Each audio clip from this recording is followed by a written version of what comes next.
This is the first budget the Modi government will be presenting after the big bomb on demonetization. And to talk about it, one of the key financial minds of this government, Piyush Goyal. Welcome, Minister. Thank you very much, Rahul. I want to begin by asking you, how much of a shadow do you believe the 5 states where elections are being held at this time will have on the formulation of this budget? Frankly, none, because I have once in an earlier program with you explained to you how the Prime Minister's mind works. He has very often categorically instructed all of us that whatever decisions need to be taken, which are in public interest and national interest, will be taken, and we should never calibrate our decisions based on elections. No, but the fact is that if you go in for big ticket announcements, people will actually perceive that this is being done with an eye on the assembly election. So whether you see it that way or not, in the public eye, in the eye of the opposition, it will be seen from the prism of the polls. If you see all the earlier budgets, 2014 we came up in July with a budget. Soon after that there were 4 state elections. And that has been the story every year.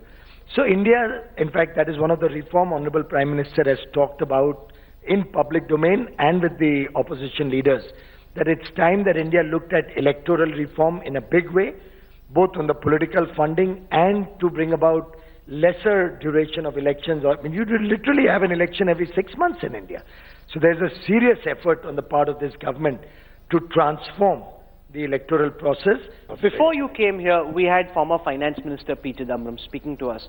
And one of the things he said is that 5 years ago, under similar circumstances, when the then opposition, which is you, demanded that the budget be postponed because of elections, the UPA government concurred and the budget was held after March, was held in March. I would like him to validate what he said, because 5 years before that, in 2007, the budget was announced right after the elections had been announced by the Election Commission, just like this time. So there is absolutely no change between what happened in 7 and now. As regards 12, we had not demanded that. It was a suo motu decision of the UPA government, not made by us, because there was probably a very small gap. Morally, do you think it would have been better to do this after the... Not at all. We are very clear that our budgets are not tailor-made to any elections. Our budgets are what is good for the country. And this time, almost 6 months ago, it was announced that the budget will be held in February, on February 1st. If the most respected Election Commission had thought it necessary, they would have taken cognizance of the fact that budget is coming on 1st February. Our idea of advancing the budget is that the nation gets cleared before March. We don't need to have a vote on account. And the development plans of the government can start from 1st April itself.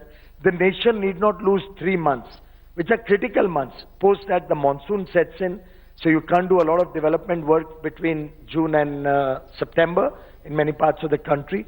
So really what has been happening traditionally is that budgets have got spent in a bunched fashion in the last quarter, very often also being a cause for misuse of money, corruption, and withering away or wasting away of precious government resources. In some senses, a war was launched with the demonetization bomb being detonated.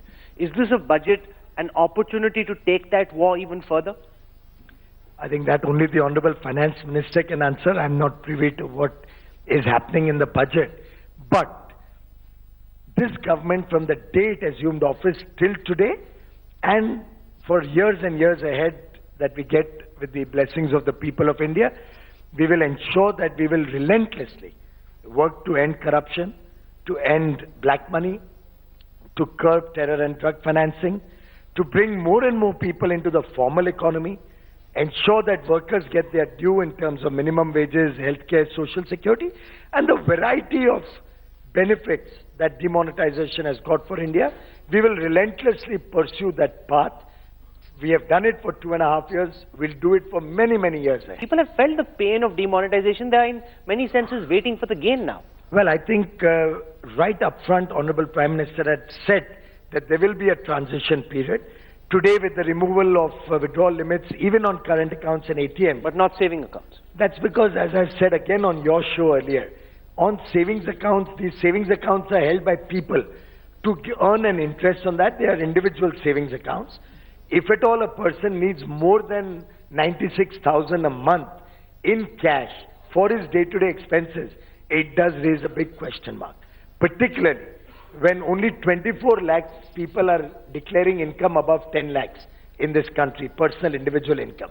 And most of us, I don't know about you, at least I do come in that bracket, but I think I don't need more than 96,000 once I've opened bank accounts for my domestic help. After that, it's probably a few groceries and milk and the newspaper man. Other than that, everything else is being paid through digital means. Now, the dust of demonetization is beginning to settle. Do you believe the pain is over?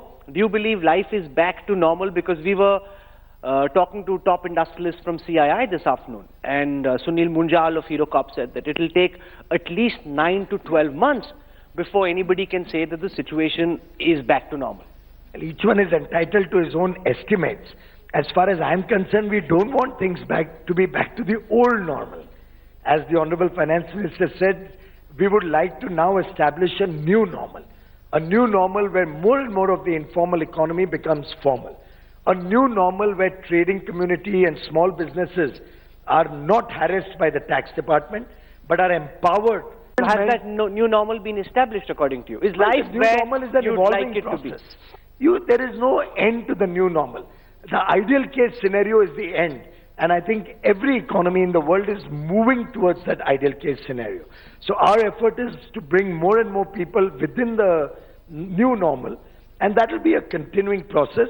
As regards even the Munjal, Hero Motors sales, I think it's reported that most of that is back to normal. Because after all, many of these things could have been deferred. The purchase is not normally dropped. So if I had planned to buy a two-wheeler, it's not that because of demonetization, if I didn't buy it in November, I'll never buy it. I'll buy it in December or January or whatever. And in any case, people were entitled to deposit the money in the bank, declare the source of that if it is not proper, pay tax on it, and after that they can spend. One of the big concerns that people sitting here, people watching have, is about job creation. The fact that simply not enough jobs are being created. We are putting more and more people into the workforce. Despite what you're saying about Stand Up India, Startup India, and all the other Digital India schemes that you have, there aren't those many jobs being created. How does the government intend to address that challenge? That's because you're only looking at a formal job figure. Now, when Uber and Ola started, none of that is getting reported as a job created. But our focus, and Mudra Yojana has been a fantastic success. Nearly 2 lakh crores per year of loan disbursements, 1,80,000, to over 3 crore people. Now that's a huge, big beneficiary base. A lot of it is creating self-employment or an employment at a smaller level which doesn't get reflected in the large-scale employment. We had Mr. Bill Gates come and address under the Transformative India series, come up with new ideas to help us evolve and connect with the global new world. And even the message there was that the new norm is going to be more and more entrepreneurship, is going to be more and more ideation, is going to be more and more innovation. And the fourth generation of technology is going to not be a job-creating generation directly, but the ideas resulting in newer technologies serving the people with better and better ideas. We were in Punjab when we traveled to Uttar Pradesh where elections are being held. You speak to the youth, the biggest problem they have is about jobs. So you can tell us what Bill Gates is saying, and that's very transformative, at least when it comes to what he's saying. But on the ground, people are looking for jobs and they're not finding them. No, very clearly, we would also like jobs to be there. Jobs will come also from the big boost we are giving to the infrastructure sector. Jobs will come from the thrust we are giving to housing and promoting housing. Even on the 31st, we further gave concessions to promote affordable housing in the country. If you see the kind of jobs being created in India, there's been a tectonic shift from the traditional government job or a banking insurance job to jobs coming into technology space, jobs coming into these new ideas like the e-commerce activity, the startups on Uber, Ola. So I think the nature of job is changing, whereas statisticians are not yet capturing this new nature of it. Chidambaram, before you were speaking, was saying whenever you ask the government about any data series, they shift the attention. He was talking Not at about all. Isn't your it a new fact? your new GDP numbers. Is it not a fact? Our jobs in Ola reflected in the compilation, which is why the new GDP series, which the process of initiating that started in the UPA time. We only adopted what was started earlier. And this is reflective of a much larger base than what was being calculated earlier. So this will be an evolving process, and to my mind, this will continue to be an evolving process. One of the things that's been spoken of again and again, Minister, in the build-up to this budget is the idea of universal basic income. Do you believe, theoretically, and while of course we wait to hear what the Finance Minister has to say, do you believe this could be a potential idea which would help eliminate wasteful subsidies? Well, in terms of idea, it's quite good. And I think a larger public debate should be held on this. I would urge you also to take this idea forward in terms of a debate, both with economists as well as with the common man. Because then there'll be many aspects that will come up. How do you define? Then there could be a risk in that of more and more people wanting to go into the SCCC category rather than coming out of it. There could be a risk of how do you define the family as a unit? Or will it be every individual? What happens to minors? What happens to ladies? If you give the money to the women, what happens to a divorced couple or a single man? What happens to misuse of that money? So there could be many aspects. And I think a debate on this will help us converge to a possible workable solution. One of the other things that came out through the deliberations that happened today was that private sector is essentially looking at the government to up public expenditure. They're saying the government must spend because we don't feel comfortable just yet. No entrepreneur after entrepreneur said, we don't have the appetite to do big ticket projects. You know, we've burnt our fingers in the past, now the government should spend. That in some senses shows a lack of confidence in the India story where private entrepreneurs who you want should be spending say that no, let's wait for the government to spend. Well, I think you, in your own question, you gave the answer also. The fact that they've burned their fingers in the pre-2014 period is the legacy that we inherited, is the legacy that we are trying to change. As you are very much aware, we've unclogged a lot of those stalled and stressed projects. That process still continues. There's still a lot more to be done. But in the process, we are moving this country from a country of uncertainty to a country of certain policies. No, but where is the certainty? Suddenly you announce something like demonetization which changes the fundamental tenets of how things are organized. So people don't know whether there's certainty. Well, whenever we find that a certain thing has become an organized illegal activity, I'm sure you will appreciate that we are making an effort to attack that illegal activity and bring it into the formal system. So that obviously is a process. No, but we'll to have which to do. Chidambaram had a good counter, Minister. His counter was that, okay, you've got all this money which was out, you can argue, outside the purview of the formal economy, you've got it in the banks. But the moment you remove the curbs on these saving accounts, people will start withdrawing that money. And once that money is withdrawn, that money, which you initially know about, can become black. How do you track it beyond that? So he says it's almost impossible to think that demonetization as an idea can help kill black money. Sadly, these are the kind of arguments, you know, the zero loss theory in 2G scam, and the coal has not yet been mined, therefore there's no loss to the country. These are the kind of weak and helpless arguments that the UPA government gave this country for 10 years and brought us to a state where nobody in the world believed in the India story. India had become more known for its corruption scandals than known as a land of opportunity. Prime Minister Modi and his government have been able to change the narrative. They've been able to bring back the fact that India is looked upon as the fastest growing economy in the world. No longer. China's overtaken us again. I'm sorry, not so. No, the recent estimates suggest that China will overtake us this year. Let us wait and watch. As of today, we are the fastest growing, and I can assure you we will continue to be the fastest growing. No, but the World Bank estimate says, Minister, that the estimates. Let's wait and watch for the actual figure. As of today, we are the world's fastest growing economy. You are free to draw your conclusions from estimates. We are free to plan our future to see how we can push that growth back in the earliest. Fully conscious that in the short run we had anticipated a fall. We believe that was in the best interest of India, which is why we did it. And now our confidence is being reinforced, both in terms of the large public support this move got and in terms of the fact that the fact that so much of this money has come back into the formal system.